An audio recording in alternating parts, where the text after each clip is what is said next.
గురువారము ఉందని వచ్చారు. దేవునికి వందనాలు, స్తోత్రాలు. అట్టి కృప ప్రభు మీకు విశ్వాసాన్ని మెచ్చి పేతురు గారి యొక్క సంఖ్యలు ఎలాగైతే విడిపింపబడియో అదే రీతిగా మీకు తెలియకుండానే సమస్యలు మీలో నుండి పారిపోవును గాక. అప్పుడు నువ్వు అనుకుంటావు, కదా ఇది నిజమా? దేవుడు నన్ను ఇంతగా ఆశీర్వదించాడా? దేవుడు నన్ను ఇంతగా నన్ను గొప్పగా చేశాడా? దేవుడు నన్ను ఇంతవరకు నేను ఇబ్బంది పడ్డాను. 50 సంవత్సరాలకు ఇబ్బంది పడ్డా, కానీ 50 సంవత్సరాల ఇబ్బంది కంటే బహు విస్తారమైన కృప దేవుడు నా మీద కలుగు చేశాడు. ఇది కళా నిజమని గిల్లుకోని వారు మరి సందేహించారు. హల్లెలూయా. గిల్లుకున్నారంట వాళ్ళే. కళా నిజం అంటే 70 సంవత్సరాలు నడిచిన మనము పాలు ప్రవహించిన నగరానికి, సంతోషకరమైన నగరానికి మేము నడిచినట్టు కళా నిజం అంటే దేవుడు నిజం చేస్తాడు. వారు అనుకోలేదు.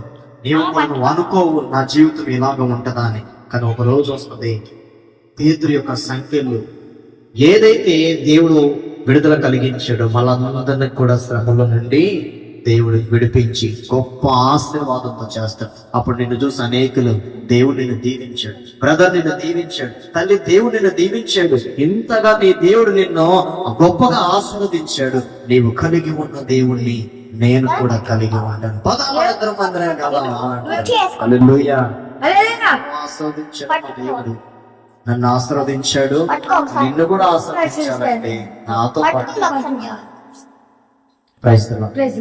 అట్టి రీతిగా మన యొక్క జీవితంలో ప్రభువైన యేసుక్రీస్తు ప్రభువు వారు పేతురు జీవితంలో జరిగిన విధముగా మన సంఖ్యను కూడా దేవుడు విడిపించి గొప్పగా ఆశీర్వదిస్తున్నాడు.